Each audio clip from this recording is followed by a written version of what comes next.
Good morning and welcome mayors and business leaders to the Business Leaders Plenary Breakfast. I'm Bob Foster. I'm mayor of the city of Long Beach in California, and I'm the new chair of the Mayor's Business Council. I really want to thank Elizabeth for putting me in this position without telling me that I have to get up at dark 30 on Saturday morning. Thank you so much, Elizabeth. Really a pleasure being here, I think.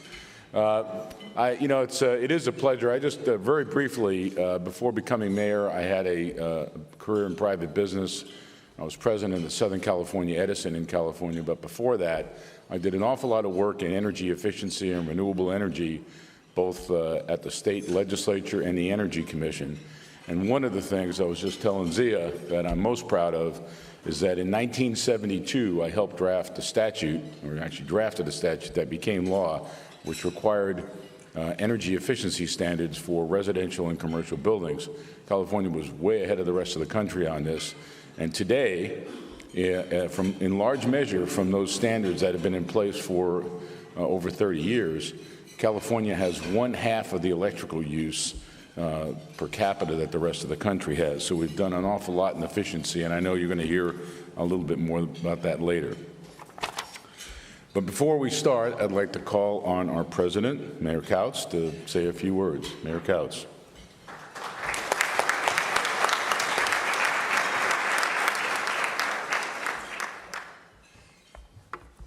Thank you, Mayor Foster. He has been just terrific. Every time I call Mayor Foster and say, I need your help, and he'll say, what do you want me to do now? And I said, well, I've got something that the organization needs you to do, and that's chairing the Business Council. And so he has been so gracious to always being there to help us out.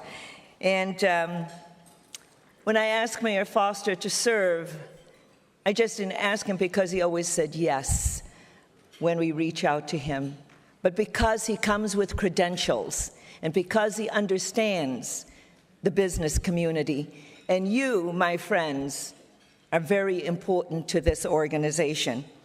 So Mayor Foster comes to us, as he said earlier. He was the president of the Southern California Edison. And because of his commitment to the conference and his understanding of business and what it means between the conference, mayors, and business, it was important to have someone of his stature, his caliber, and his insight to continue this work and strengthen this part of our organization, because we do know what it means in our economy to move forward. It is that partnership between mayors and the business community. So thank you all, members of the Business Council, for helping me during my 1.5-year presidency and your support of the Business Council. As I have stated for the last 1.5 years, the top priority for our nation must be keeping and creating private sector jobs in our country, in America, for our people. We must encourage public-private partnerships, leverage our capital, and promote workforce training.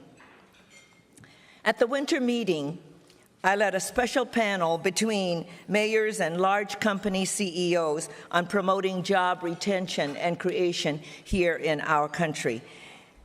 And tomorrow, I will lead a panel focusing on helping small business and franchises here in our country. So you see, it's so important that we raise the bar and raise the awareness of the work that we can do together and look and find out what are the obstacles.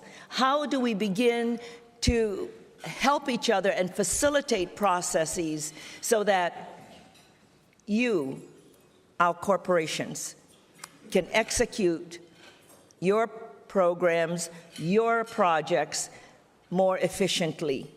And we know as mayors, because you're located in cities, when you build a plant, you don't go to a state or a county. We have authority over land use. It is to the mayors and to City Hall that you come to get your permits. It is there where you get your land clearance. So we know that we can help expedite all of that. You need incentives? We're the ones who have tax increment financing. We're the ones who have abatement. We understand that relationship. On the federal level, we can help. We can help add our voice to your issues in Congress and also to the administration.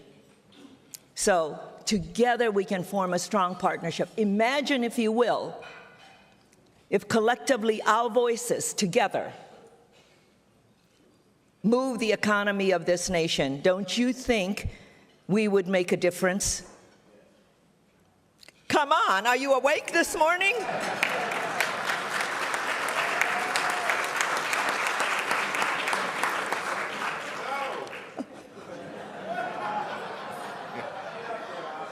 Hello? I thought the business community was just ready to roll at any time. So as you can see, I take promoting business very seriously, ladies and gentlemen. So moving forward, please help us find ways to innovate and save money for our taxpayers, because our taxpayers are your workers. We share the same constituency. Your workers, our citizens. And let's continue to work together to support federal policy priorities that will lead to a stronger city. And in the days and years ahead, we need to work together because we have strong cities, we have strong businesses. I tell my businesses in Burnsville, I'll make sure that I create the kind of environment that you will thrive in. I will make sure that we have the right tools on the table, whether they're regulatory tools or economic tools, incentives on the table. And we're able to work. And I'm before the legislature fighting for my business and creating new laws that will help them or getting amendments that will help them. So together, let me tell you, we can make a difference, and we can retain jobs in America, and we can create jobs in America. And that's what we need to do.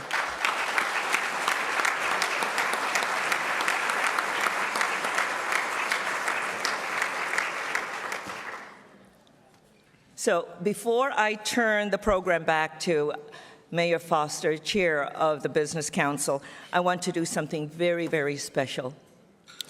As you know, Oscar Goodman is leaving office after 12 years of tremendous service to Las Vegas and to this conference. Mayor Goodman has been such a strong member. He led our Mayor's Business Council, he was a member of the advisory board, and he hosted a fabulous annual meeting in 2006. None of us will ever forget. How many of you still have your Oscar bobbleheads?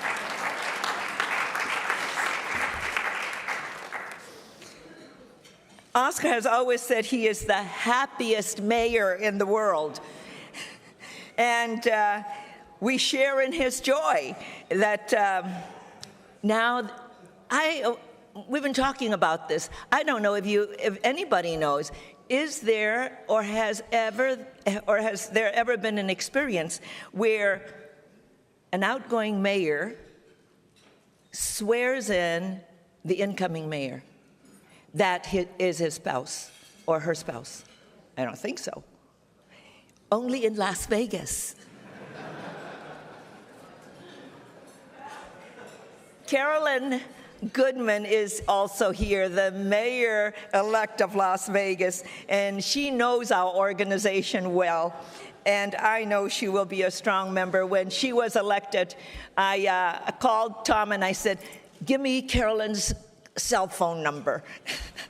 So I got the cell phone number and called her, congratulated her. It's just exciting, and I mean, this is unprecedented. It's the first ever, I believe. And here it is. Carolyn is here with us. So, Oscar, we look forward to having you at our meetings alongside the mayor of Las Vegas.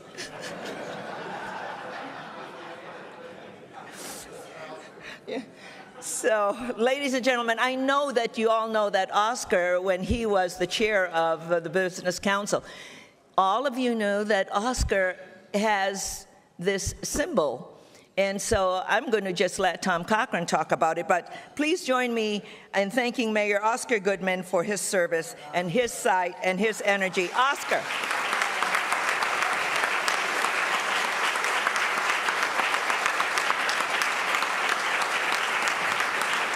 Come on, Oscar. And of course, as a member of the leadership, as an advisory board member and chair of the Business Council, Oscar Goodman is given a plaque of appreciation for his distinguished service to American cities and to the United States Conference of Mayors. Oscar. Thank you very much. Oh, I get a hug. You do.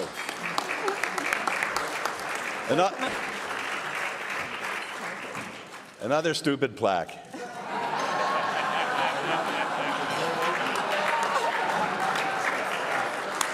Got more of these plaques. What are you supposed to do with them? My wife won't let me bring them home. If anybody wants a plaque afterwards, please see me in the back there. Whenever I'm like I guess a hamburger around a ketchup or something. And whenever I'm around microphones here, I have to talk, of course. And I have to say this. Thank you, President Couch. You've been phenomenal. And Mayor Foster, it's going to be a pleasure for you to be heading up the Mayor's Business Council, a great group of folks in this room here who really are so interested in making sure that America's cities are flourishing, because when America's cities flourish, of course, their businesses flourish. And a special word of thanks to my colleague and friend now, Tom Cochran. Tom and myself have gotten drunk more than any other two folks ever associated with the Conference of Mayors. I mean, no, really. The only other guy who we were worried about was Doug Palmer, because when Palmer was president, he was so smashed all the time that I had to make excuses for him at this meeting. I had to say, I think Mayor Palmer is looking for a new suit. He's got one of his children running around outside. He's trying to find him. And then that's what they all say, Doug.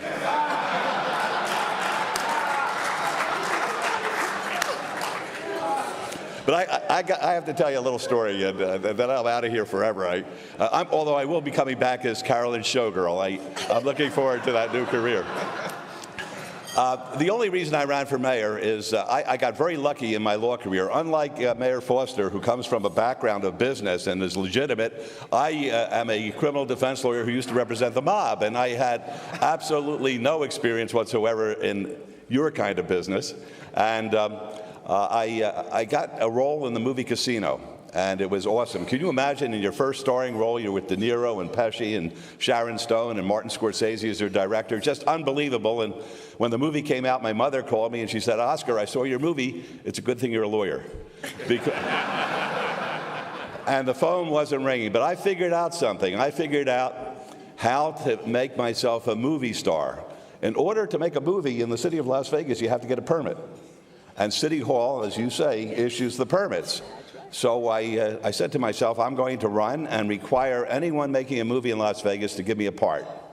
So I got elected, and I went to our permitting department, and I said, ma'am, I have a directive for you. I thought I was supposed to be like Old Man Daly. I thought that kind of mayor. And she said, what can I do for you, sir? I said, if anybody wants to make a movie in Las Vegas, they have to give me a part. She said, you can't do that. I said, I can. I'm the mayor. Well, 2 weeks go by. The receptionist says, Mayor, guess who's out here? I said, who? She says, Jackie Chan. I said, you send the gentleman right in. And Jackie Chan came in with Brett Ratner, and he said, I can't believe what we just heard from your permitting department. For us to make Rush Hour 2 in Las Vegas, you have to have a part? I said, absolutely. No, it's a great part. It was a great part. Before the Desert Inn was imploded, they gave me a part. I was with Alan King, Chris Tucker, Jackie Chan, and the movie came out, Cutting Room Floor. I got on the phone and I screamed at those people and I yelled at those people and I said, you will never, as long as I'm the mayor of Las Vegas, make Rush Hour 3. I scared them so much, I am in the DVD. Next movie, it's like Ocean's 11, the sequel. The same kind of fraud was perpetrated upon the city. They said that they were going to give me a part. I'm with Wayne Newton. I'm with Siegfried and Roy, Danny Gans. Great scene at MGM cutting room floor. So I figured I had to go to our city attorney. And I said, you know, Brad, this is a horrible thing that's taking place in Las Vegas. These people are coming in, they're getting a permit, they say they're giving me a part, and I end up on the cutting room. What can I do for you, Mayor, he says. I said, I want you to have an airtight contract drawn up so that if they give me a part and they cut me, I'll be able to enjoin the movie from being shown. He said, you can't do that. I said, I can, I'm the mayor. Next movie, it's called Angel Blade. And we signed the contract. They told me it was going to be an exotic thriller. It turns out it's an erotic thriller, and I am in that movie. Don't leave. Yeah, no, this one is not yours. This one is yours. This one is yours. Okay, turn around. Come over here. No, come over here. I'm grabbing on the front. I'm going to ask Carolyn to come up because I want you to witness, and if you have not seen our new mayor, I'd like to bring her up.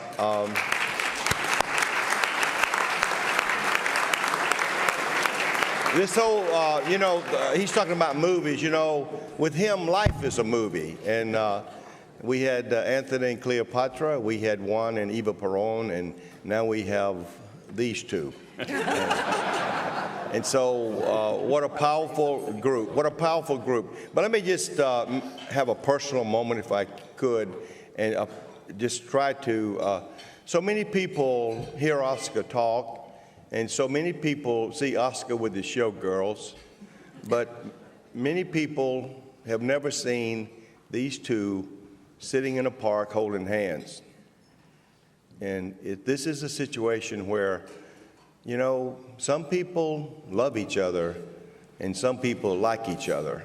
This is a beautiful story of how a young man and a young woman came from Philadelphia to Las Vegas with $88 in their pocket, and now both of them are mayor of a great city. So Oscar came to me 12 years ago. Someone said to me, Mr. Goodman, you were there too, Mr. Goodman is here to see you. I said, who in the hell is he? Mr. Goodman. And then I didn't know that, I couldn't quite get it. But in walks these two people, sat at my desk. So from day one, Carolyn has been a part of our life. And about 2 years ago, I have 12 grandkids. Let's get down and talk a little bit. I got 12 grandkids, and every now and then they want to go and have a vacation. And, you know, I love Vegas. Go to Mandalay, they got the beach, the whole thing, Doug. You know what I'm saying? So, I call Oscar, and they say, who's with you? They thought it was maybe all of us. And I said, my grandchildren. And Carolyn says, get in the car and come out here. I took all my kids out to their house, and she won a contest. How many years ago in the egg salad? 6 or 7 years ago, Carolyn Goodman won a contest in Las Vegas for egg salad. For egg salad, right? This is weird.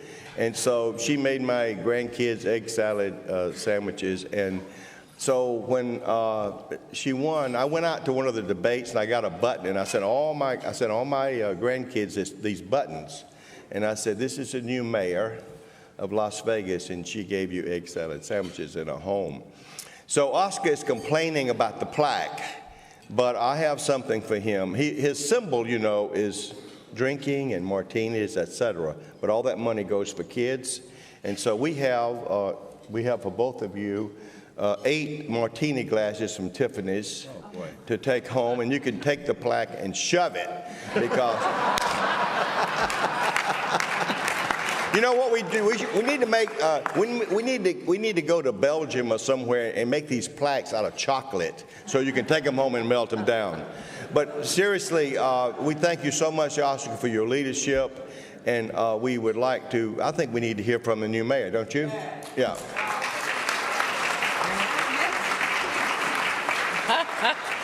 Such friends. It's been such a wonderful time for me being in the shadow of my husband. But it doesn't come. He is not the happiest mayor in the world. He's the happiest mayor in the universe. It doesn't come naturally to any of you, men or women. I get up every single morning before him and I go to his side of the bed and I applaud. So he wakes up feeling loved and important. And so the question is, am I going to get that same treatment? I don't think so. Thank you. Thank you. Okay. Wait a minute. No, they want a photo. Wait, they want a photo. Yeah, okay, good. Yeah, they want a photo. Watch yourself. Come on, Bob. The 6th of 6th of July. We'll be there. I hope so. And then we'll have a drink. None of those guys. All right, thank you. Okay. Mayor Foster, best of luck. I will do that. Well,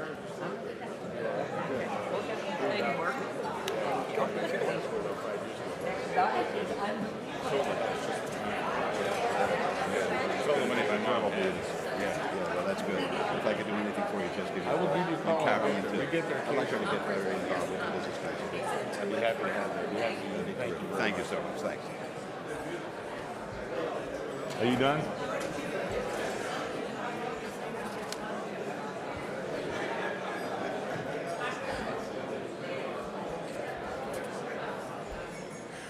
All right, thank you all. Oscar, thank you.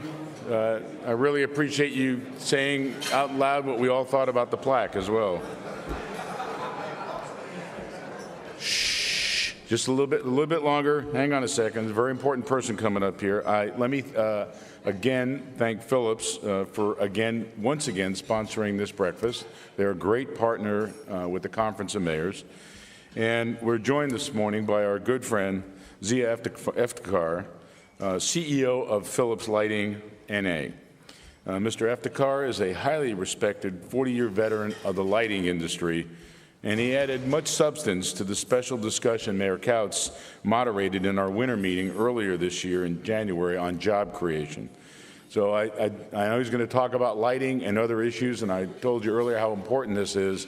The advances in lighting, which I'm sure he'll talk somewhat about, have been dramatic and make a big difference in terms of efficiency in our system. So I want you to join me in welcoming Zia Eftekar. Zia.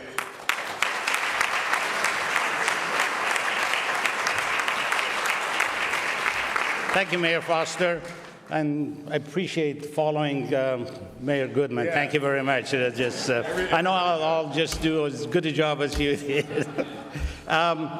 Before I start, I want to really thank you and express my appreciation, Mayor Couts, for your leadership of this conference over the last year and a half. It's been a fantastic relationship for us as a business folks working with the mayors, and your leadership has really significantly enhanced that relationship. I want to also congratulate Los Angeles Mayor Villaraigosa for his incoming term as the president of this conference. And also my thanks to Mayor Rawlings Blake for her hospitality and welcoming us to this beautiful city of hers. I am absolutely honored to be here again for the second time in a row talking to this august audience of the mayors and the business leader.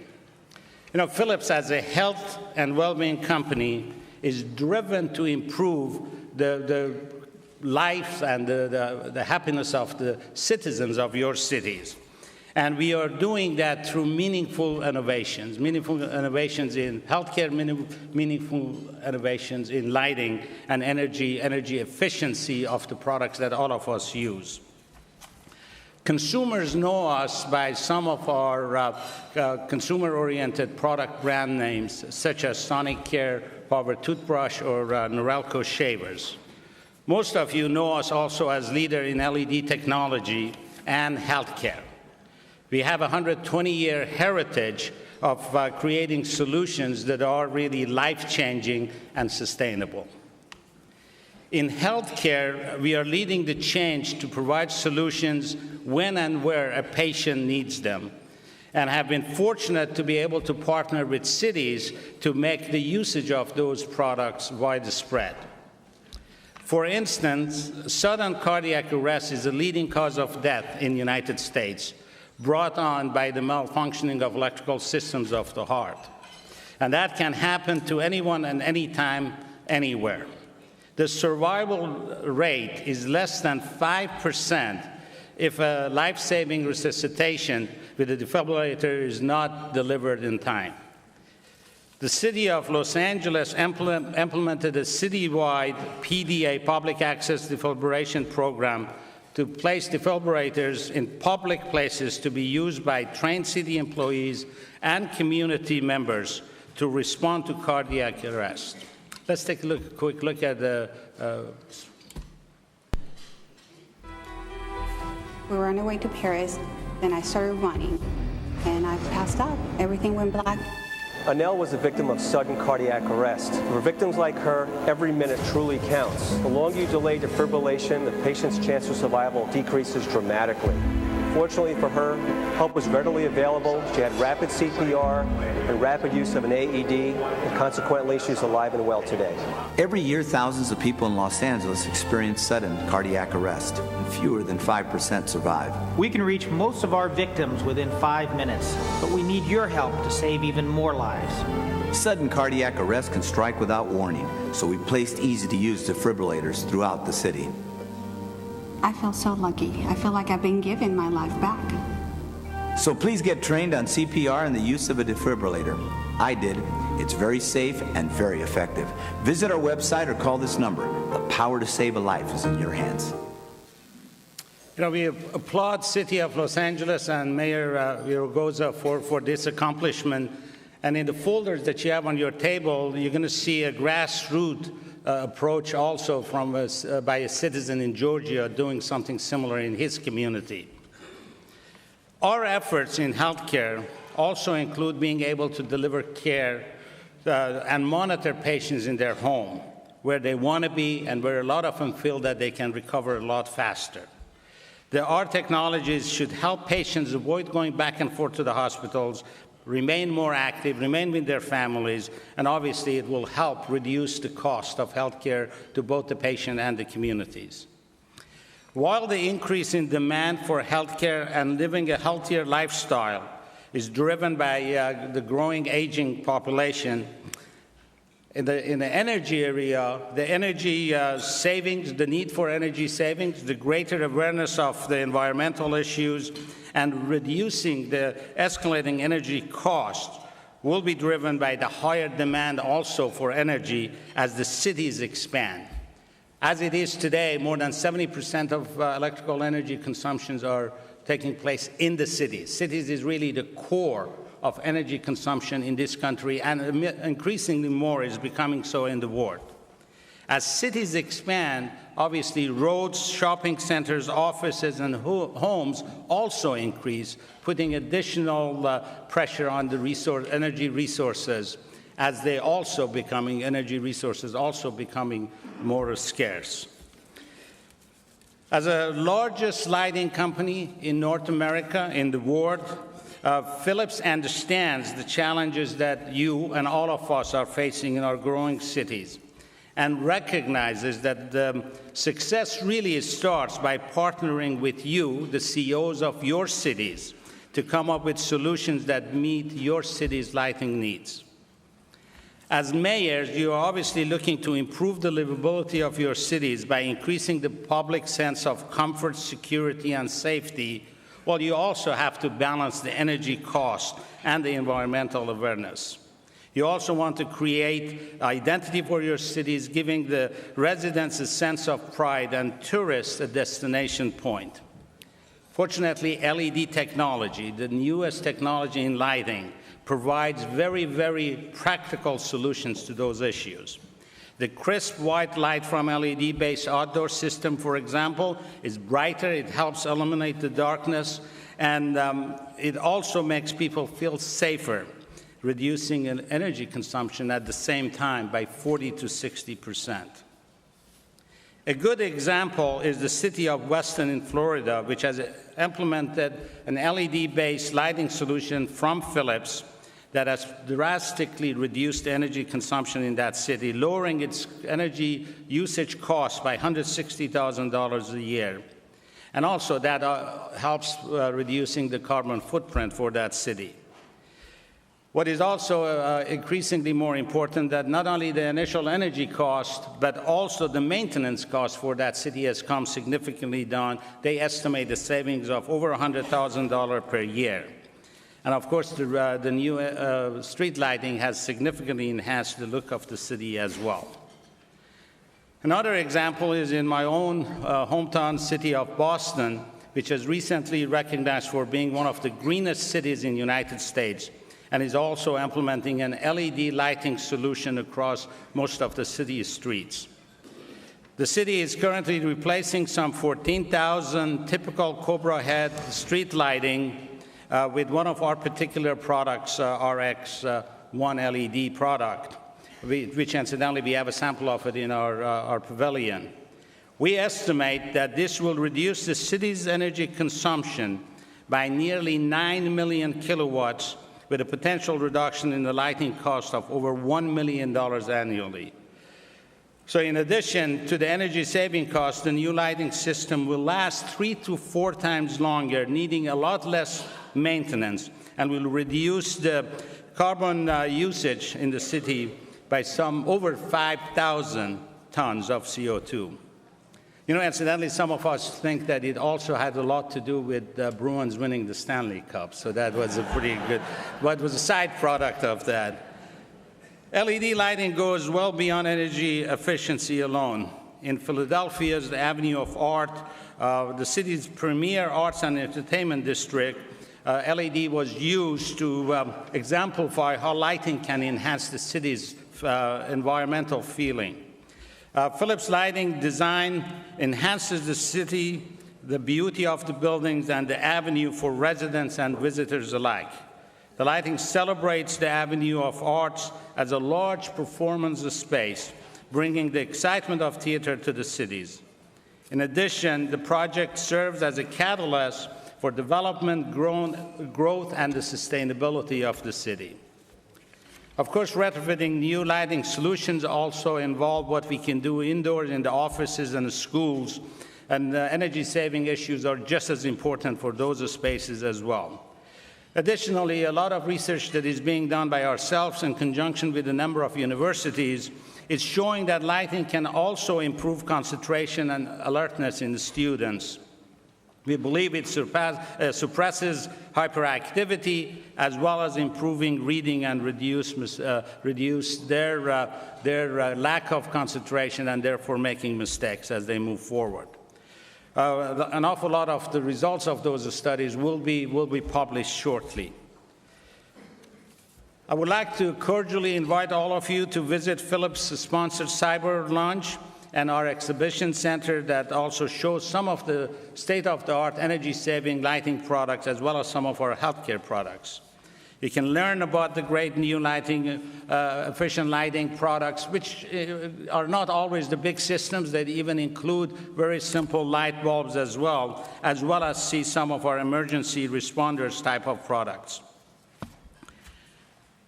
The way I like to close my remarks this morning is to tell you that I like to very much impress upon you and reaffirm our very, very strong conviction that we believe that the partnership between companies like ourselves as you will bring really meaningful solutions to the issues that we are all facing as citizens of our various cities and the citizens of this community. From our perspective, the work that has to be done through collaboration. And the collaboration starts with open and transparent relationship between the business and the city leadership, city CEOs. So on behalf of Philips, I really want to reconfirm our commitment to work very, very closely with you mayors throughout this country, being able to deliver, as we have in some instances in the past, great solutions for the issues that we are jointly facing. Thank you very much again for your time and attention, and I'm looking forward to a great conference with you today. Thank you.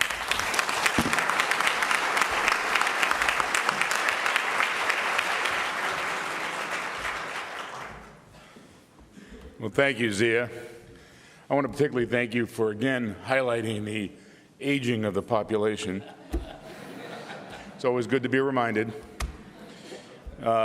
Next, we have, by the way, I'm really glad I saw that video of the defibrillator, because I had a mistaken purpose for that defibrillator. I thought it was to keep city council members awake during meetings.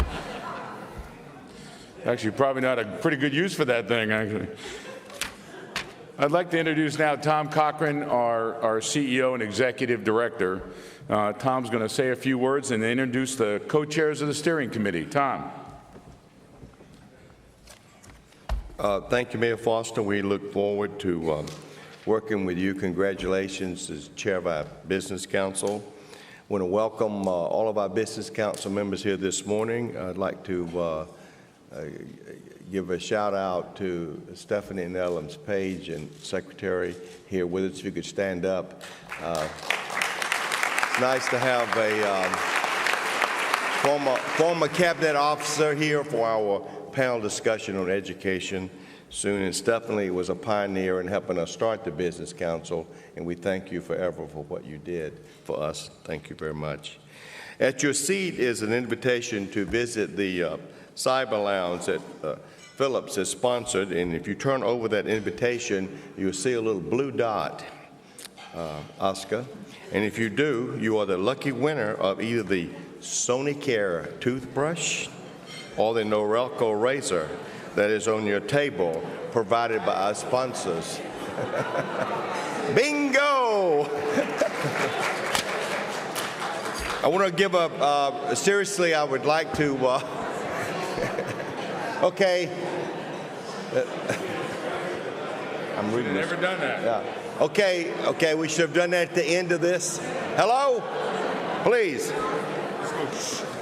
Shh. It really works. Today, the Mayor's Business Council totals 104. I'd like to give a shout out to the Vice President, Antonio Villaraigosa, coming into the room. Thank you. Today, the Business Council totals 104. We've come a long way since the idea to form this was me at a governor's conference one day when I saw the business people there, and I said to myself, something's wrong with this picture. So thank you for all your support, and we're so proud of Jerry Powell and Judy Reed and what they do in supporting the Business Council, and thank all of you. I'd like to recognize 10 new Business Council members and ask to stand, please. ACS, Ackerman Urban Strategies, Alvarez and Marshall, American Traffic Solutions, General Mills, Grant Capital Management, IBM, Kronos, the National Urban League, and Recyclable Planet. Thank you.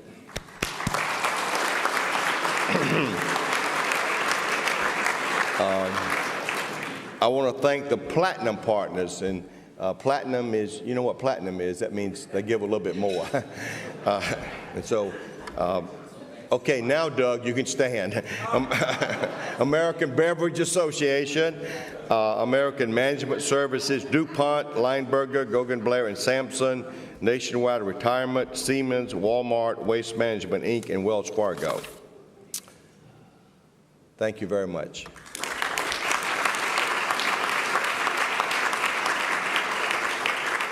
At this time, I'd like to introduce Kim Winston, who's the Senior Manager of Government and Civic Affairs for Starbucks Coffee Company.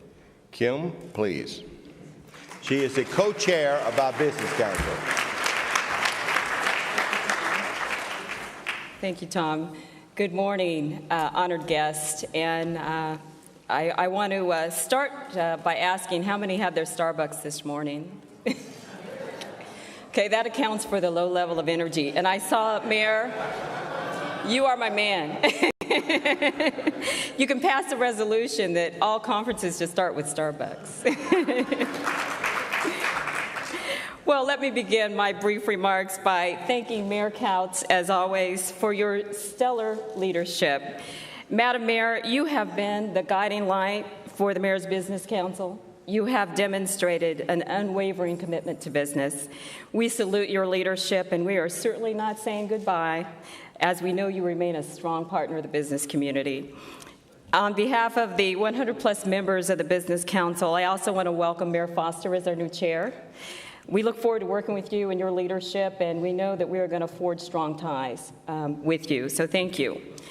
I would be remiss if I didn't acknowledge Tom Cochran, Jerry Powell, and Judy Reed, who are the bedrock of the Business Council, and I want to thank all of the team members of the U.S. Conference of Mayors for your kind support and strong support. I also want to welcome our new Business Council members, our steering committee members, and our new co-chair, David Cobb. David, I truly look forward to working with you over the coming months, and I am excited that you are a fellow Californian because you can help us close that budget deficit. And finally, I want to acknowledge and applaud the leadership of my colleague and outgoing co-chair, Dan Gillison. I have learned a lot about Dan over the past several months. Dan, you are a consummate professional, a true coach, and like Mayor Couts, you have a strong commitment to business, to the Business Council. And as a senior leader representing Sprint Nextel, you have demonstrated a keen ability in finding smart solutions to challenging issues confronting mayors and cities. Sprint is very lucky to have you on their team. On a personal note, while you have distinguished yourself as a very competitive tennis player, please do not head towards the Congressional Country Club this weekend. Your PGA career is emerging. I recently enjoyed a round of golf with Dan, and while you are an excellent athlete, you might want to stick to the clay court. In closing, on behalf of my Business Council peers, I want to thank Barbara, your lovely wife, for allowing us to take some of your extra time, which we know you have little, and enjoy your leadership. And thank you for all you have done and will continue to do in support of the Mayor's Business Council. And please know that I will spot you 10 next time we play our round, and I wish you the absolute best.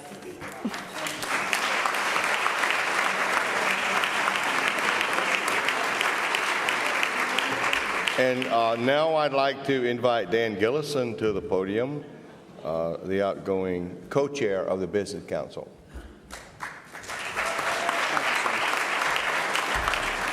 Good morning, and thank you. And I really appreciate your remarks, Kim. And spotting me 10 won't be enough. You know, and at the beginning and the end of the day, this is all about people. And what I want to do really quickly is to, just on behalf of the Business Council, I want to thank President Mayor Couts on her leadership, vision, and partnership. Mayor, you have consistently supported and recognized the importance of engaging the Business Council and understanding the benefit of the public-private partnership, and we thank you. Mayor Rawlings Blake, the welcome and the hospitality that has been extended to every one of us has been outstanding. It's been marvelous. The venue for last night's event was perfect, and I know you said there's more to come. Your staff and the volunteers have just been sensational. They've all welcomed us very, very well and have just been very cordial. So we appreciate the red carpet that's been laid out for all of us, Business Council and the mayors. New mayors, welcome. You know, we on the Business Council understand your role, scope, and mission. We understand the landscape, and we understand, as a phrase was coined years ago, it's not about homeland security, it's about hometown security. We also understand where the rubber meets the road, and it's with you and your cities. So welcome. What I'd like to do is also acknowledge our co-chairs, our past co-chairs that are here. And a little aerobics real quickly. I know that Tom recognized Stephanie Nellums Page, but I'd like to have the past co-chairs to stand real quick. Stephanie Page, Everett Bass, Lynn Cutler, Preston Lee, and Lucinda Crabtree. You all set the stage for us. Thank you so much.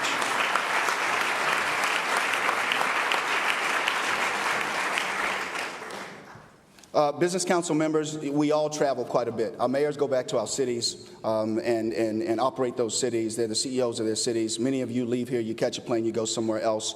Many of you have brought your families with you. They may not be at this breakfast, which is probably a good decision for them to get a little bit of rest, but we want to make sure, as co-chairs of Business Council, that we thank your families. And what I'd like to do now is introduce the new steering committee members and ask them to stand. Margaret Harper, Amy Devereaux, Sandra Ralston, Chris Laziski, and Rick Jones.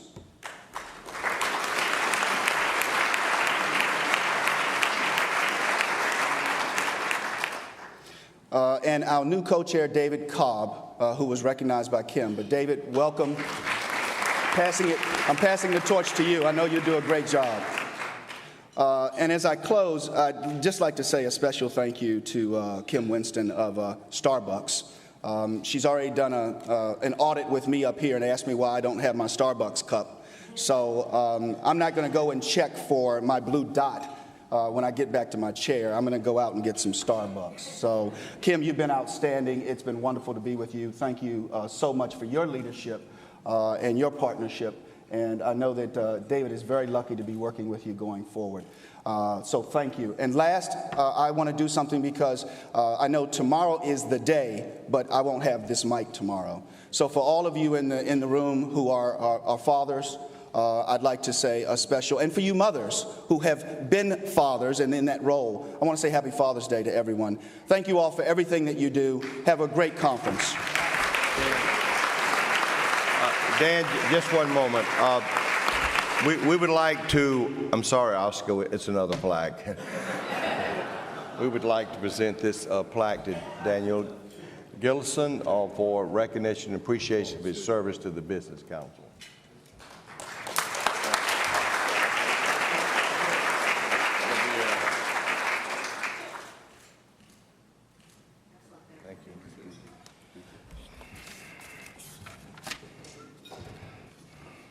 I want to congratulate David Cobb and all the members of the new steering committee and the rest of the steering committee. We thank you so much.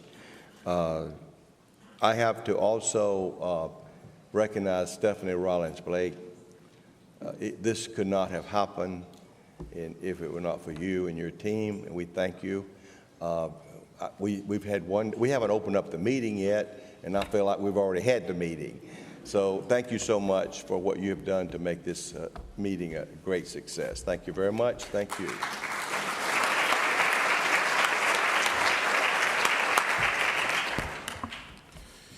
Well, thank you, Tom, and thank you, Dan, for your leadership and service to the Mayor's Business Council. Really appreciate it. I look forward to working with Kim and the newly elected co-chair, David Cobb, and the steering committee members in the upcoming year. So welcome and thank you all. We now come to a very important part of this meeting, and that is the education panel. And as you all know, all of you in business know how important education is. You know what it means in terms of your workforce, and you know what it means in terms of our society. I think there's really nothing more important that we can do. Was it something I said? No, we're segueing. You didn't tell me I was going to be alone up here. He's a beautiful and sensitive man. You all know how important education is, and not only to our businesses and what it means to the workforce, but also to our society. In fact, I don't think there's anything more important than educating our young people. It's important for business leaders to recognize that. And we all know that education has to improve, reforms are necessary if we're going to be competitive as a society and if we're going to advance as a society. And that's why it's important to have this interactive discussion today. And I'm going to call up Mayor Johnson, Kevin Johnson from Sacramento. And before I do, I just want to let you know, I lived for 23 years in the city of Sacramento, and I have a great affinity for it. I'm glad it's under the leadership of Kevin Johnson. I used to watch him play ball, and it was terrific then, and now it's great to see him as the mayor of a city I have great affection for. Kevin Johnson. Kevin, you have the floor.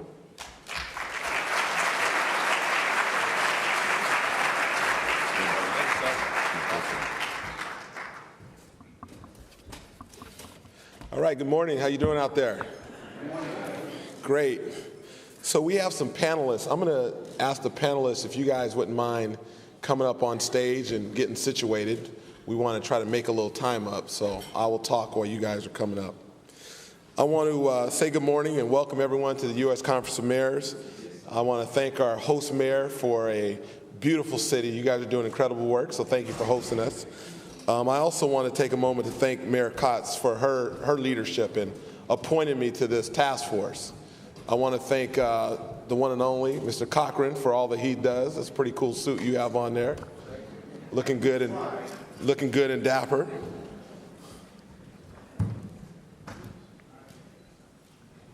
Okay, so as many of you know, I used to play in the NBA for the Phoenix Suns, and I thought basketball was a dirty sport. Very aggressive, trash talking. I thought the hardest thing that I ever did in my life was try to guard Michael Jordan. But I will tell you this, Michael Jordan was one who would talk about your mom. He would throw elbows. He was the only person who didn't have any weakness. But as hard as that was, there's nothing harder than what we do. There's a lot of commonalities in terms of being mayors of a city. And I will tell you, the hardest thing of being a mayor of a city is this whole notion of education reform. It is a dirty contact sport when it comes to politics and education. And I know you know that. And that's going to be part of the context of our conversation today. I want to also say really quickly, can you raise your hand if you are part of the task force that we were working on for education reform? So please give them a round of applause, all the members who are part of the task force.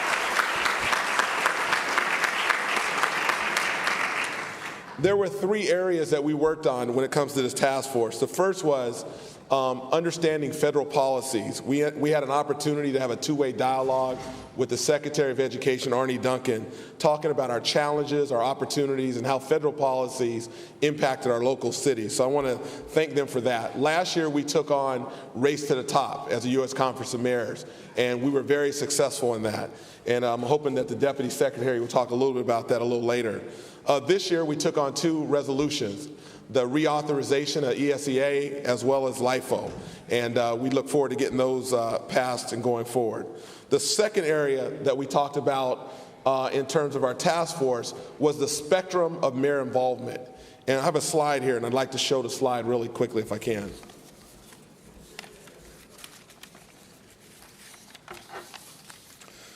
So for mayors out there, there's 5 areas that we think relate to our cities. And I think most of you know this before I get into this. Number 1, that children today will be the first generation of Americans less well educated than their parents. I mean, think about that for a second. Children today will be the first generation of Americans less well educated than their parents, the first time in history. Number 2, we have doubled the amount of money that we are spending per child on education, and that's with controlling inflation, and the results have gotten even worse. So we know that we have to play a critical role in our education system in our schools. So number 1 up here is alignment. Mayors, you guys have an opportunity to align city services and to make sure that we are doing what we can with the resources we control. Number 2, partners. Mayors are also looking at superintendents and working in collaboration to address key priority issues like citywide initiatives, city task force committees, and Miami and Florida have something called an education compact. 3 is advocacy, an advocate. Mayors have the opportunity to use the bully pulpit and take advantage of their opportunity for lobbying, running school board slates, and creating accountability with school report cards. Number 4 is partial control. Mayors have some sort of formal control and play an impact on their schools, things such as selecting some school board members, operating a subset of schools, and charter school authorization like you have in Indianapolis. And the 5th is where mayors have full responsibility of their schools. They essentially select the school board, they control and have an impact on the superintendent and their budgets, and they have oversight in the districts. So what I want, by a quick show of hands, how many mayors in the audience have control of their schools, which is number 5? So 1 hand in the very back. 2 hands. All right, how many mayors have partial control? Please, by a show of hands. So 2 or 3 mayors have partial control. How many mayors are playing a role of the advocate piece? Doing citywide initiatives, taking advantage of the bully pulpit. Great. How many mayors are the alignment, are just doing their job to align the city services with the school district, by a show of hands? So these are the 5 things that I think we all know. And what I want to do is challenge the mayors, is we all know that you cannot have a great city without great schools. We all know that if we want to drive the health and the economic vitality of our community, it's going to happen if we put education at the forefront of all of our priorities. We all know that. If you are a mayor, you are undeniably worried about crime, an educated workforce, quality of life, figuring out ways to increase your property taxes. They all triangulate back to this notion of having a very good public school system. So we cannot sit on the sidelines. We as mayors cannot take a back seat. We have to play a critical role in terms of our schools and our communities doing very well. So that's the spirit of this panel that we're going to have today. So again, Mayor Kautz, I want to thank you for your leadership. I want to wish you well. I know you're not going to go very far, and we're excited that you created this task force so we can have a real discussion. So one more round of applause for Mayor Kautz.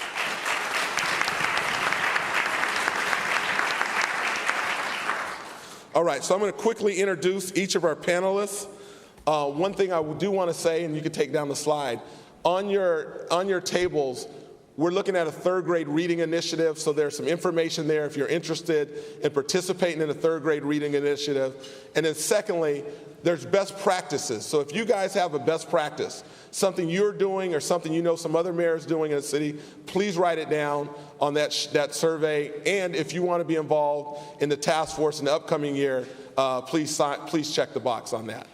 So our first panelist that I'll introduce really quickly is Mayor Antonio Villaraigosa. He's the incoming president of the U.S. Conference of Mayors.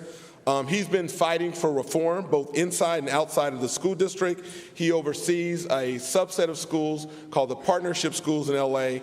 And I don't know if you know this, but a few years ago he used to be the Speaker of the House of California, and he spearheaded a $9 billion initiative to rebuild and modernize California schools. Antonio Villaraigosa.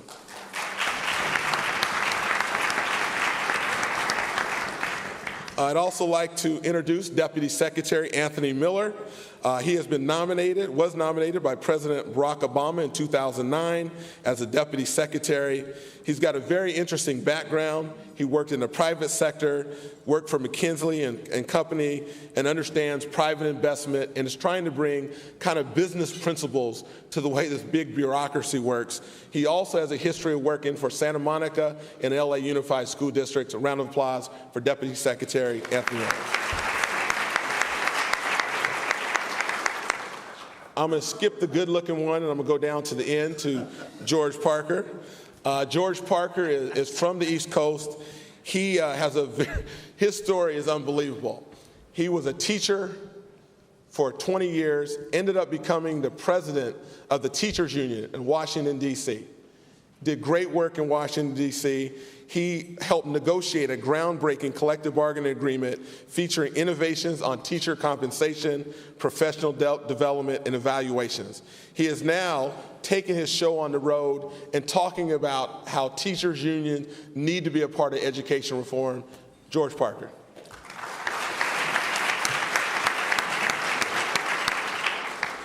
And the lady between all these gentlemen up here, Michelle Rhee, the former chancellor of Washington, D.C. Public Schools, the mayor here in Baltimore. I don't know if you know this, but she was a Teach for America member and taught here in Harlem Park Community Schools in Baltimore City, so she has an affiliation.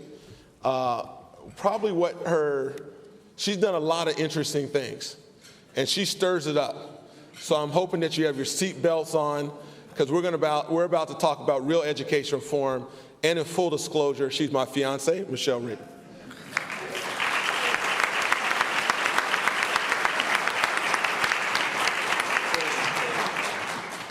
All right, we're going to start off with Mayor Villaraigosa here. So, Mayor, we all know that there's a spectrum of involvement that mayors can have in their schools. What is your take in terms of mayors controlling the schools and what you are doing to engage at the local level in Los Angeles? Well, first of all, I want to thank Mayor Johnson for putting this forum opportunity to have a conversation about education. And I make my remarks thinking about 3 mayors who have had the courage to take on this issue of education in a very direct way and in a bold way, and that is Mayor Daley from Chicago, Mayor Menino from Boston, and Mayor Bloomberg from New York. When I think about the issue of education, I believe it is the most important issue of our time. It is the most important economic issue. We will not compete in the world from a business standpoint. We will not be competitive in the world if our people can't read and write, if they're not going to college, if they're not competing in math and science and engineering. It is the most important democratic issue of our time. If our people are not literate, they can't participate in our democracy. And it is the most important civil rights issue of our time. I say to people that there is no longer a National Guard blocking the schoolhouse door, but the lack of success within that schoolhouse is as insidious as it was before Brown versus education. When you think of urban schools across the country. And so while very few of us raised our hand and said we have direct control, this is one of the most important issues for every one of us. With respect to LA, I don't have mayoral control. I went to the legislature. I used to be speaker, as you know, and thought that might help me, but I think the California mayors can tell you from time to time that that was a long time ago, and most of them don't remember.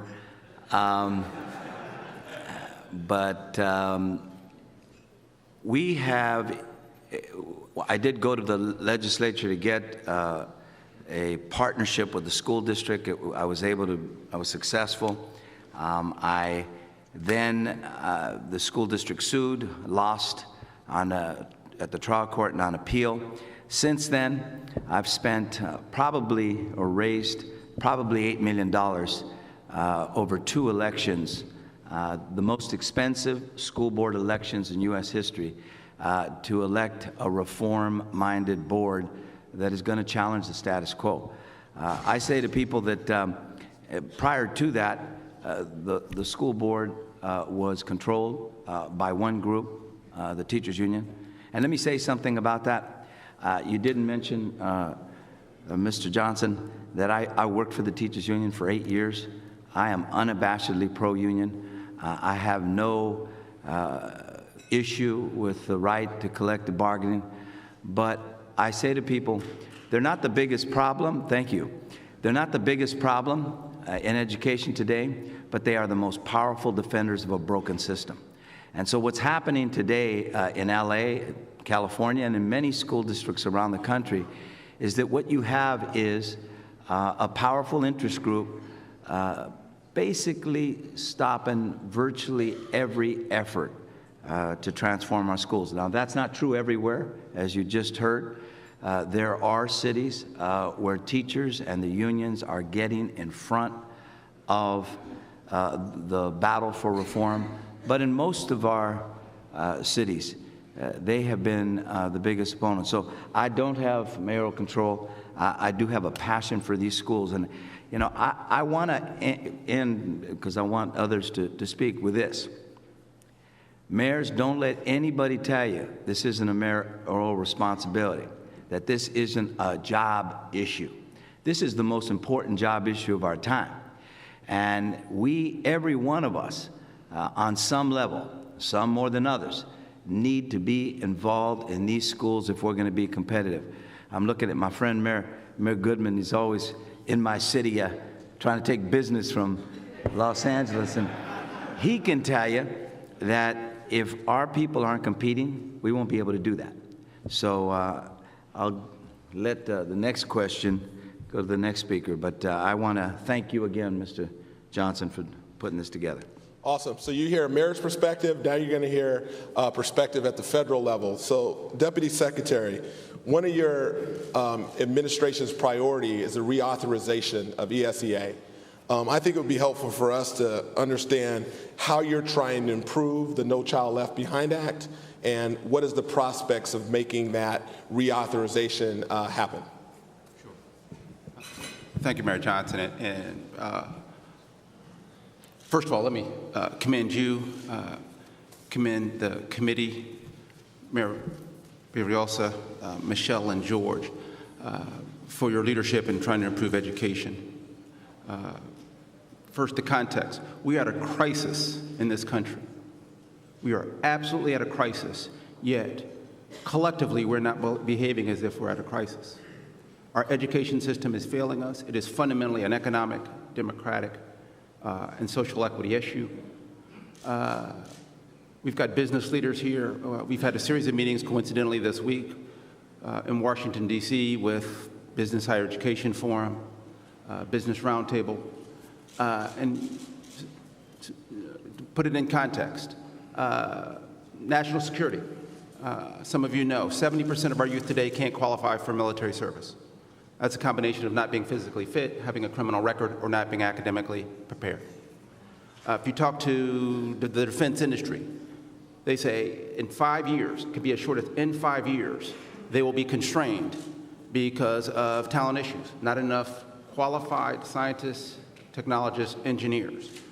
Being the defense industry can't outsource to Brazil, China, India, security clearances. So this is a real urgent economic issue in this country. We've got a third don't graduate from high school at a time when if you correlate your degree, high school dropout versus high school completion to college graduation rate, it's directly correlated to real wage increases.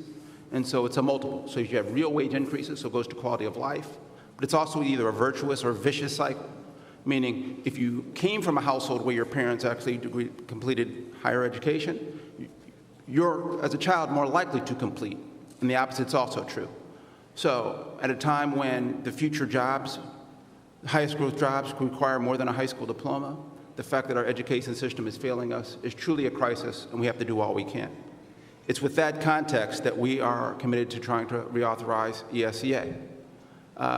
The President's called for the reauthorization by this upcoming school year, and candidly, I think we are hopeful, committed to it, and we've always been committed to working to this in a bipartisan way because we think education is not a political issue.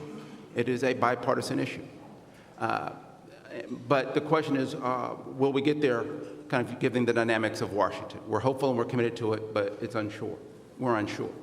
If you said, to your point, Kevin, what are we trying to build upon? And that's how I would describe what we're trying to accomplish and the reauthorization of the No Child Left Behind. Let's talk about what No Child Left Behind has been fundamentally doing that's been good for education in this country. It has provided for more accountability of our education system for all kids. And so by having states set standards for all kids, not just schools and districts on average, but for students with disabilities, for English language learners, for poor kids, to be able to disaggregate those key student subpopulations who oftentimes needs are not met, as we see by a persistent achievement gap. We've allowed us to really understand that our education system historically, to the degree it's underperforming, it has been atrociously underperforming for some student populations who don't have all the representation that others do. And so that has been hugely important. So that's something we need to build upon, with that kind of accountability. What are the things we think we need to change with the accountability system? We think we need to move to an accountability system that recognizes not just if you are at grade level in your academic performance, but the progress you're making towards grade level. It needs to recognize that this is going to be a continuum of continuous performance improvement. The reality is, in too many classrooms, you have children coming in reading at or doing math at a 4th grade level, but they're in the 6th grade. And so the challenge is, if they are making progress, if they are moving to the 5th grade level or to Fifth, on the way to sixth grade level, is that teacher, is that school still failing because they're not at sixth grade level? We would say no. We would say you need to recognize progress. Students need to be making at least 1 year's worth of growth, and so we need to have an accountability system that recognizes not just if they're performing at grade level, but if they're making progress. The other component is we need to provide not only accountability and, if you will, penalties and sanctions if you're failing, but we also need to recognize schools and districts that are actually achieving great results, providing them more flexibility, more incentive, so that way we actually have the carrot, if you will, as well as the stick. And then lastly, we think we need more flexibility. We think it's very hard when you're in Washington, D.C., to prescribe a set of sanctions that are going to be the right set of sanctions at the local level. In Los Angeles, in Washington, D.C., in Peoria, Illinois. The local circumstances, in fact, will need to dictate what are the appropriate interventions that are needed. Should interventions be taken? Yes. But the scope of those innovations, we think, are best made at the state and the local level. So those are some of the key principles that we believe that the reauthorization of ESEA needs to have. All right, thank you. And Chancellor, I guess my question for you, in Washington, D.C., you were involved in a school district where a mayor had control of the schools. How helpful or harmful was that for you when you think about education reforms? So this is an easy question. I was in a school district where the Mayor Adrian Fenty, had control of the schools. He appointed me. We did not have a school board. So whenever I had to make a decision, I reported directly to him.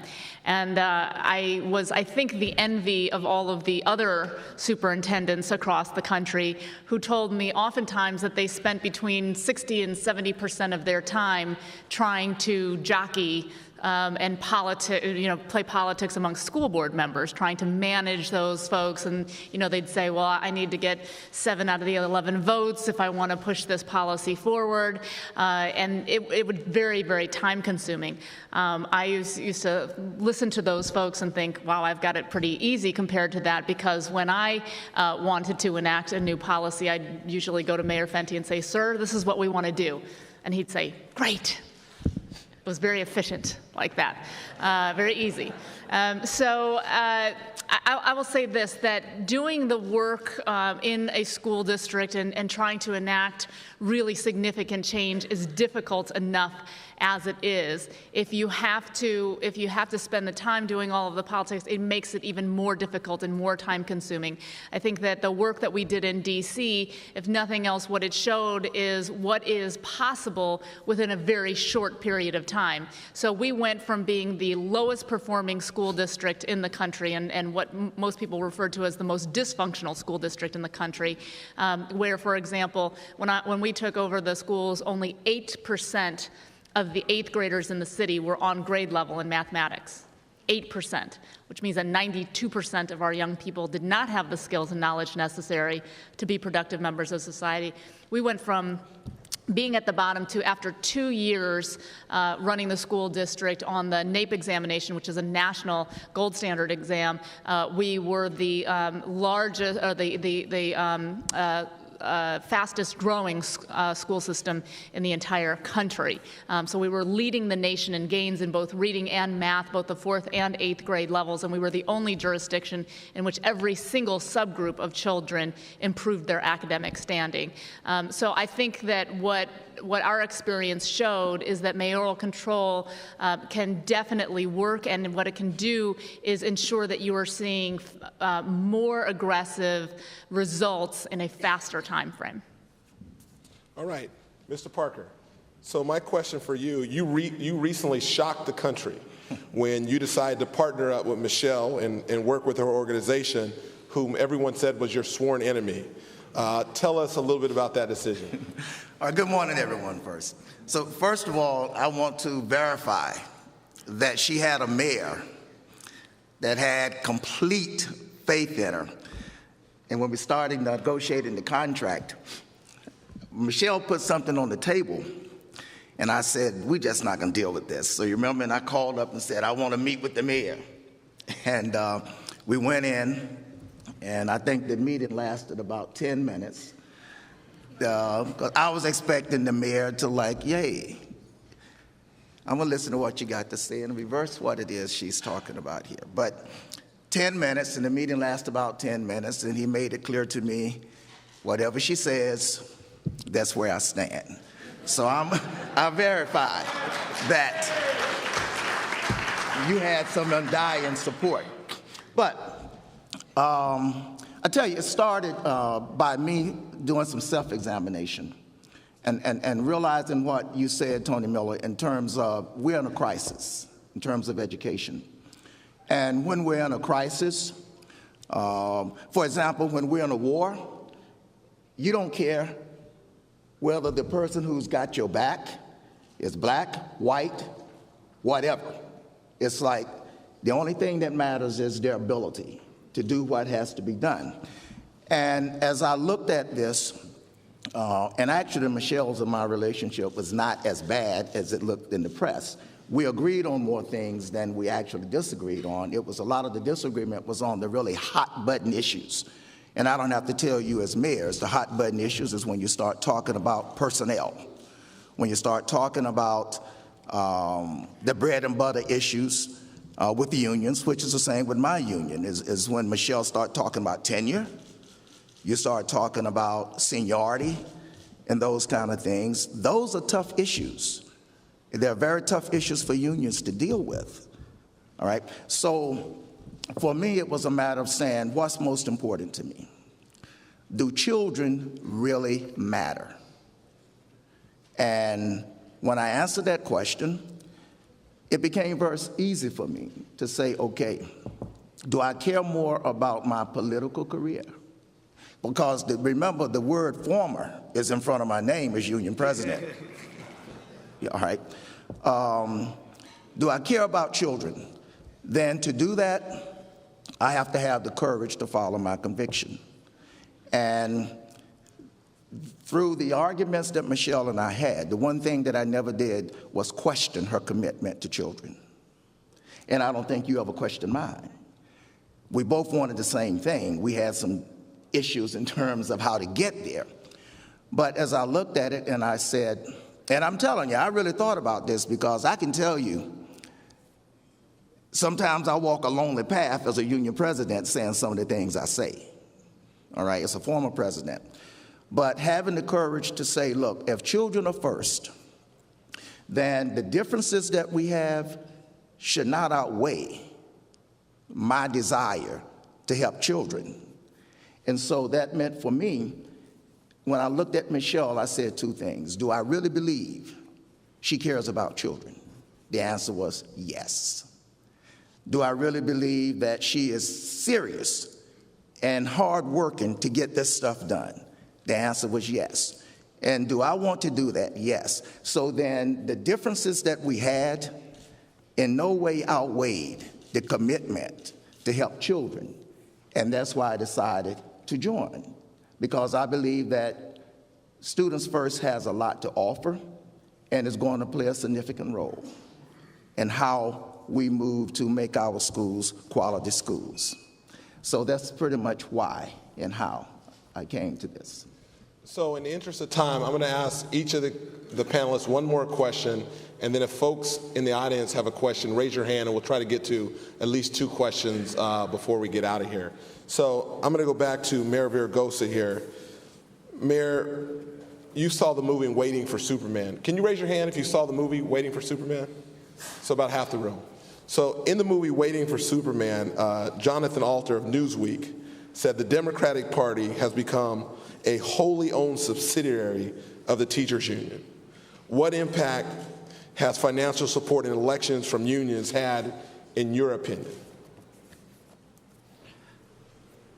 Kind of spoke to that issue already. I think it's had a tremendous impact. In Sacramento, there is very little that you can do today to address the issue of seniority or tenure or teacher effectiveness or multiple measures of evaluations or looking at things like student growth over time or school report cards. We grade students, but we don't want to grade our schools. We grade students, and think about this. In California, less than 0.00001% of teachers are dismissed in a year. 98.3% of all teachers get a satisfactory evaluation. Think about, and most of them will say to you, no one's been in their classroom to actually evaluate them. So it's an automatic evaluation. On the issue of seniority, assignments, transfers, and layoffs are all driven by seniority. Performance isn't taken into account at all. So when you think about the stranglehold that they have, you can't even have these discussions to say, for instance, okay, we'll keep seniority, but it can't be the only factor. Those discussions don't take place in Sacramento today. And I know in many of your state capitals they're not taking place. And that's the problem. We ought to be able, and again, I was a union steward and president and chief steward, everything for these folks, in labor movement for 15 years. We can't even have these conversations because they're anti-union, if you do. That you're somehow against the teachers union because you want to have a conversation about, in my schools, and I have, by the way, I didn't mention that, I took over the lowest performing schools in LA. I have 21 schools, 20,000 kids. It's larger than Beverly Hills, Santa Monica school districts put together. In my schools, I was losing 50% of my teachers, and because everything's driven on seniority, and I tried to challenge that, and nobody would listen, so I finally sued on an equal protection claim, and I won. The point here is, I think we have to have these conversations. We've got to be able to challenge our friends and say, the teachers need to be in front of the reform movement. We need to lift the standards of the profession. We need to ensure that we have the most effective teachers in our classrooms. I'll end with this, and he knows this statistic better, and well, probably Michelle knows it, and Mr. Parker knows it the best, but, and correct me if I'm wrong. As I understand it, an average teacher is 50% more effective than a poor performing teacher, and a high performing teacher is 50% more effective than an average teacher. And if you have a highly effective teacher, it is the most important school-based decision you can make, the most important.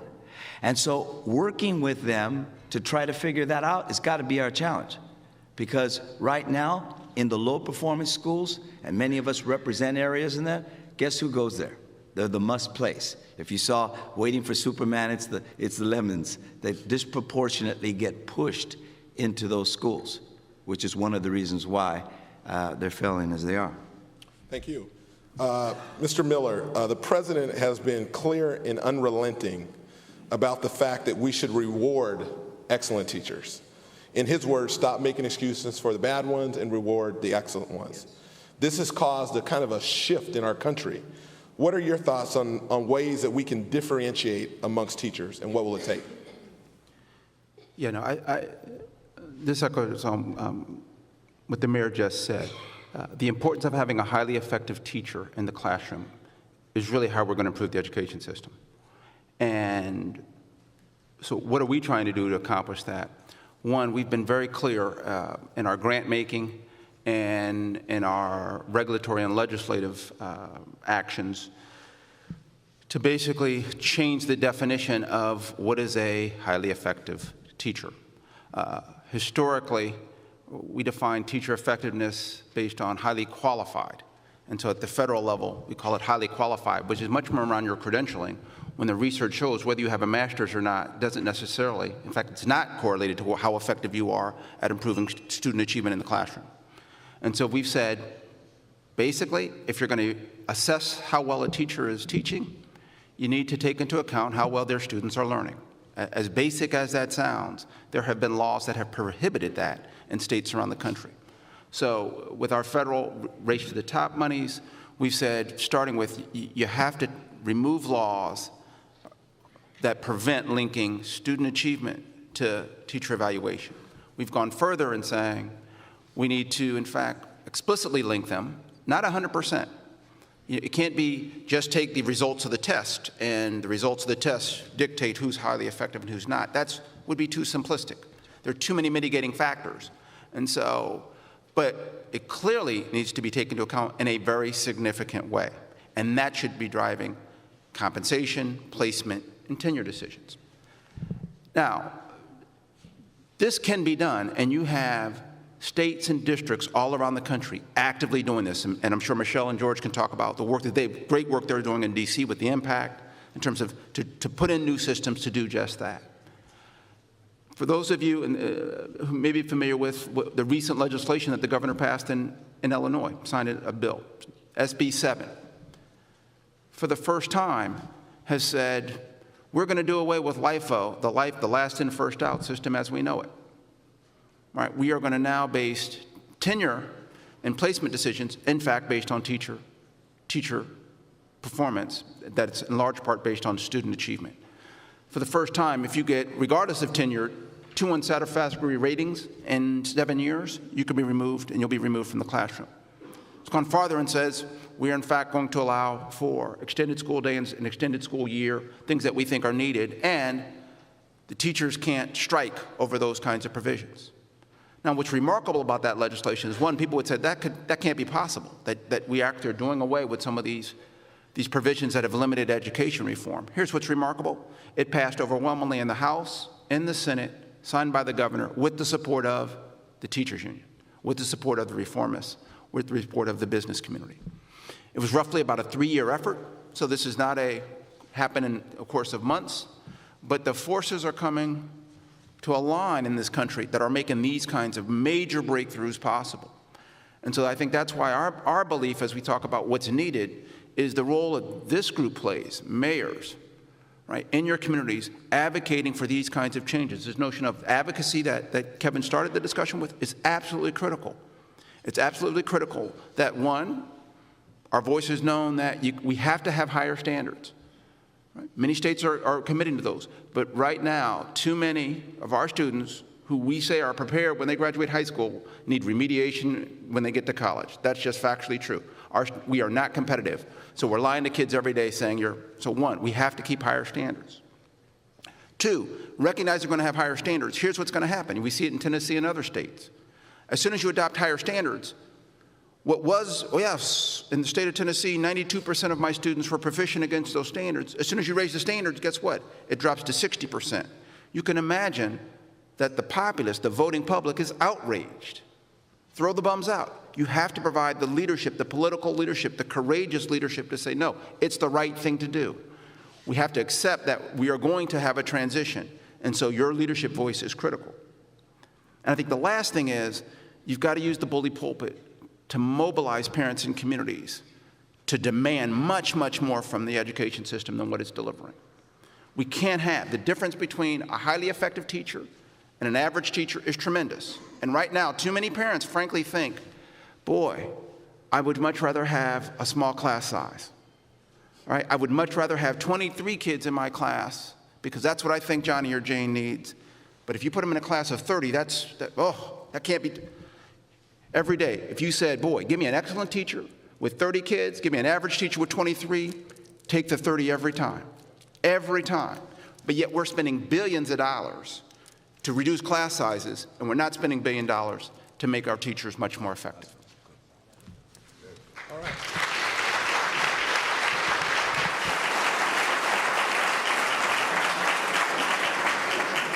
All right, Chancellor.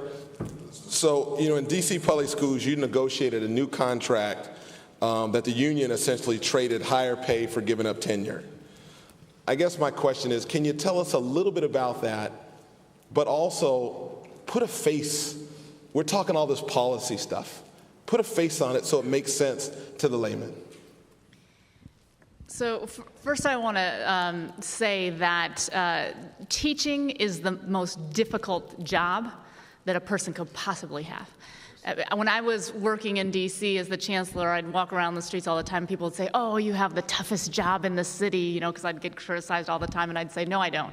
Being a teacher in a tough urban school is harder than anything you can imagine. And we have tremendous numbers of incredibly effective teachers throughout this country. I think that one of the things that people underestimate is how much teachers today realize how reform is necessary. One of the things, for those of you who watched Waiting for Superman, you saw a scene in the movie where, we didn't vote on the contract. George was in that scene because, the contract was very contentious, et cetera. What the interesting thing was that once we actually came to an agreement on what that contract looked like, and again, no tenure, seniority, no lockstep pay, et cetera, that contract actually passed 80% to 20%.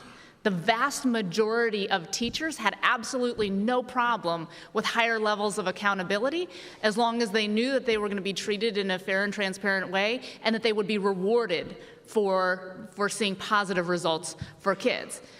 So I will tell you this, that there is no group of people in this country who have less tolerance for ineffective teachers than effective teachers. It drives effective teachers crazy when they see ineffective teachers in the classroom next to them, and we're not taking the actions to make sure that those people are not in the classroom anymore. So part of what we have to try to incent is for more teachers to get engaged in the conversation, because effective teachers out there, they know that change is necessary, and they have to be a part of this movement. They have to have their voices heard. That's part of what we're doing through Students First, is to try to make sure that those people are engaged in these dialogues. But the last thing I'll say is this. You asked me to put a face on all of this. I think one of the most important things that you as mayors can do is to frame these policy debates always around children, as opposed to around systems and the district, et cetera, because that's where we spend our time, always talking about, well, the district this, and this is what the system can do and not do. I was at a dinner a few weeks ago with a state governor and some of his legislature. And the governor had asked me to come in and try to talk the legislature into a new law that would allow us to really do away with the concept of tenure as a job for life regardless of performance. And so what the legislature was considering was, well, if a teacher has an ineffective rating for 3 years in a row, then maybe we'll move them out of the system, take their tenure away. And we were having this discussion, and I said, well, in D.C. what we did was, if you were ineffective after 1 year, then you were subject to termination. And the legislators were pushing back and saying, you know what, it's 1 year is not enough. I mean, people can improve their practice, et cetera. And what I said to them was this. I said, you know what, when I ran the D.C. public schools, my outlook on things always came from the perspective of being a mother, the mother of 2 children who were in the system.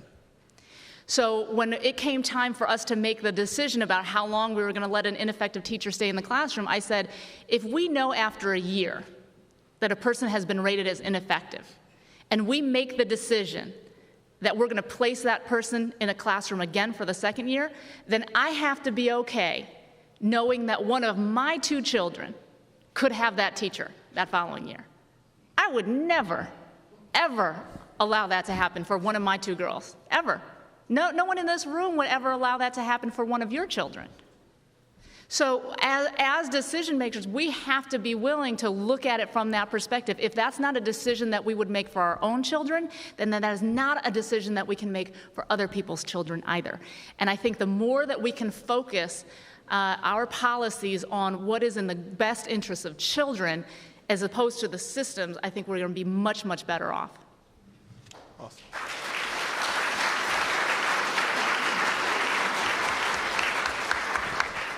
So, George, you have been doing a fair amount of speaking around the country, speaking in national venues, and talking about the need to repeal LIFO, last in, first out. And I heard you talk about something to do with heart surgery before. Can you kind of put that in context for us? Well, I think it starts, first of all, to say this, I am totally in favor of collective bargaining. I don't believe we have to get rid of unions to solve this problem. But I believe, and what I want to try to get my other union colleagues to believe, is that we have to get in front of the train and help drive it. Otherwise, it's going to leave us behind. Okay?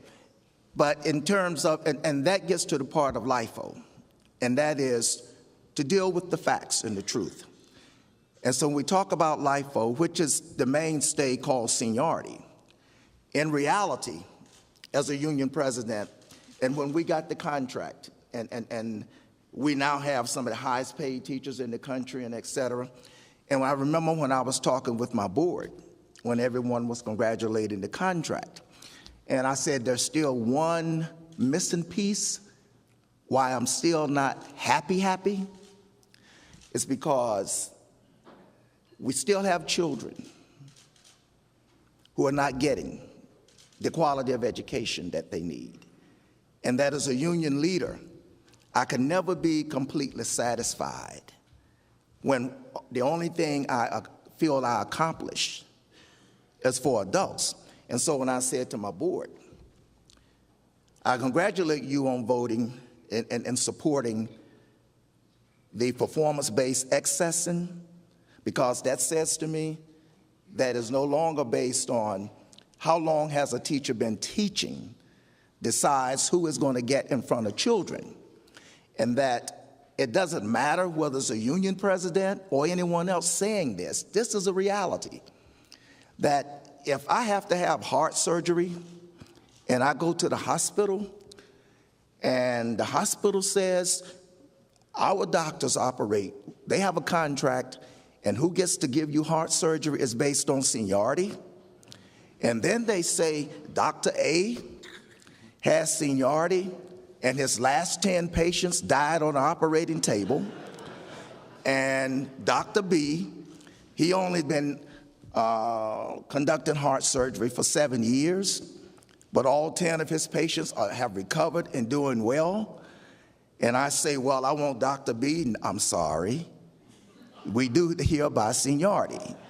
Because the bottom line here is the same way we want the best and that the performance really matters, everyone else wants that. We want that for children. And so the LIFO is one of those things that even though seniority is like a major component of unionism, but it's also time for it to go. Because if our goal is to put the best teachers in front of our children, then we have to also accept that when it's time to transfer or it's time to lay off, that if our only data-driven fact of who goes and who stays is how long you've been teaching and not how well you've been teaching, it is not going to get us what we want, and that is to give every child the best possible teacher. And what I've said to my union colleagues is that, listen, if I got 4,000 teachers in D.C., give me 4,000 highly effective teachers, and I'll take it. That's right. And so what I want is you give me 4,000 effective and highly effective teachers. Look, they're paying the same union dues, so you lose nothing. So give me 4,000 of the best, and I want to put in place processes that will give me the best, because I want to feel good that at the end of the day, my children are learning.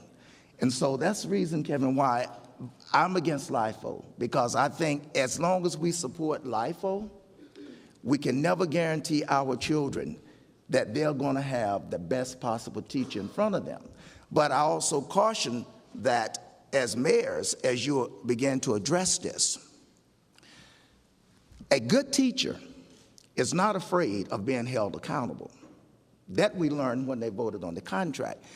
But what teachers really want is fairness. Now, here is where seniority is important. And that is, there's a lot of mistrust between some teachers, unions, and local schools. And when teachers don't trust their administrators, if a teacher has to go, the value of seniority is that every teacher know it's it's data driven. It doesn't matter whether my principal likes me. It doesn't matter whether I speak up in faculty meetings, that though it has no value for children, the one thing about it is that the same rule is being applied to everybody fairly. And so biases don't come into play. And so when you address this, understand that it's not just getting rid of LIFO. It is what you replace it with. And I believe it needs to be replaced with something where performance is the most important and carries the most weight. That you have to make sure that what you replace it with, and if you are going to make it an evaluation system, your teachers have to believe in it. Because if they don't trust it, your veterans are not going to want to give up the seniority because they don't trust what you're replacing it with. But I do believe that when it comes to the unions, look, there are many teachers who are ready for change. And they showed it to us by the secret ballot. The problem is when you talk about union leaders, and it's the problem I had, those outstanding teachers, they pay their union dues, but they're not active, right? Those were the votes I needed. It was the other teachers who was like, I don't want change. Guess what? They come to the meetings, they vote, and the other great teachers, and this is what I'm beginning to say to teachers, the great teachers, you cannot sit in your classroom, close your door, and that all you care about is teaching those children, because we now have to become advocates for children. And the great teachers have to begin to go to the union meetings and have to drive their unions to reform. And so as I talk to union leaders, what I say to them, I can tell you what my problem was. I didn't drive my best teachers to come to the union meetings and to vote and help push the agenda forward. Because those who do not want change, people are more inspired to vote against something because they don't want it than they are because they do want it. So this can happen. This change can happen because teachers are very, very ready for it. But the LIFO needs to go. So in interest of time, we're not going to be able to take questions. I apologize. These folks will be around. Mr. Miller, you want to get your final thought out? Yes. Make it short, please.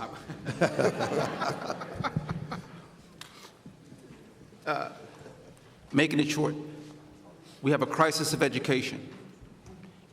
It's going to take courageous leadership. Your role as mayors, leading in your communities, you've got to inspire parents to demand more. You've got to challenge your local school boards to raise expectations.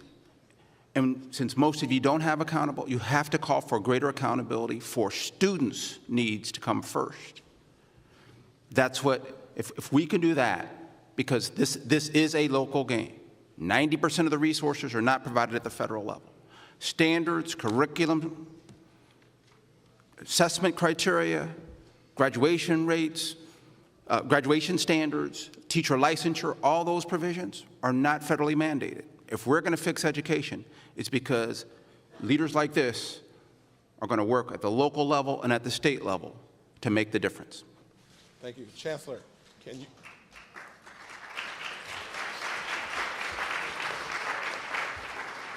Can we get your final thought on something that relates to kids or teach, like a real story from that I think people will enjoy? Yeah, I'll share a quick story. One of the things that I always say is that kids really know better than anyone what's going on in schools, what needs to happen, et cetera. So I'll tell you a very quick story. One day I was at one of our high schools, our local high schools, one of the lowest performing high schools in the city, and I was walking from classroom to classroom to classroom, and I'd go into these different classrooms. There weren't very many kids in any of them. Finally, I went into my fifth classroom of the morning, and I asked the teacher, I said, "Where are all the kids?" She said, "Well, it's Friday." I said, "Really? That's the only reason why the kids aren't in school today?" And she said, "No." I said, "Good." I thought that she was going to tell me that the kids were on a field trip or something. She said, "Because it's raining too." I thought, oh gosh, we're in trouble when the weather and the day of the week is dictating our expectations about how many kids are coming to school. So I went into one classroom and it was full. 35 kids in the classroom, so many kids that there weren't enough desks in the room. Kids were sitting on the radiators, that sort of thing. And I walked in, I was incredibly happy the teacher was teaching a really engaging lesson. I went up to one of the kids and I said, "So tell me, what do you think about your teacher?" He said, "This is great, he's my best teacher. Teaches us new things every day, he's engaging." It was very interesting. So anyways, I finished my tour and I was walking out of the school. It was about 10 o'clock in the morning. And as I was walking out of the building, that young man that I talked to in that classroom and two of his classmates were walking out in front of me. And I said, "Excuse me, young man." I tapped him on the shoulder. I said, "Where do you think you're going?" And they said, "Oh, well, our first period teacher, the one that you just saw, he's a great teacher. So we come to first period, but our second period teacher is not so good. So we're going to roll." It was not the picture that the American public has of a truant, right? We think of truants as kids who sleep until noon and then get up and are hitting the streets. No, these kids were making the conscious decision to wake up early in the morning to get to first period because they knew they were going to get something from that class, and then to leave after that when they knew it was not going to be a good use of their time. They were making the exact same decisions with their time that we do as adults every single day. So do not underestimate our children. When we do the right thing as the adults, when we create the right environment, they will rise to our expectations, and they will also make the decisions necessary when they feel like they are not spending their time well. So if we want to live up to the expectations of the kids, then we have to transform this public education system. All right.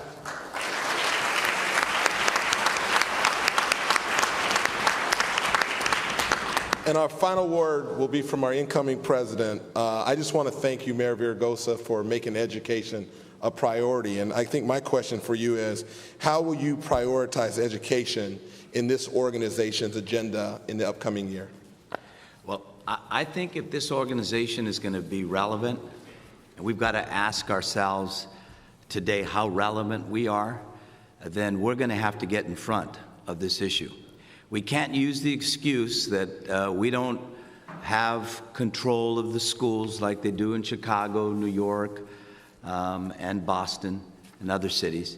We're going to have to get in front and center of this movement. We're going to have to show up in state capitals. We're going to have to be present in our school board meetings. We're going to have to get involved in school board elections.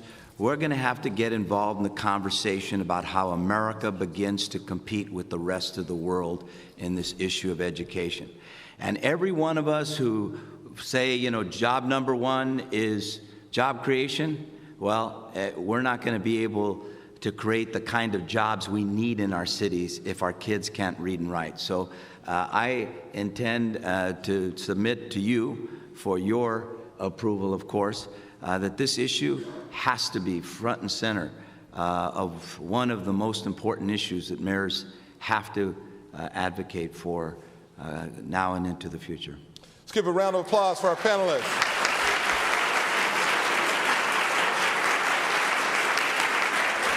And I'd like to bring back up Mayor Foster. Well, thank you. Real quickly, a round of applause again for the panel. I want to thank Mayor Johnson. We're running late. Go directly to the plenary session. Thank you all for being here. Thanks again to Phillips.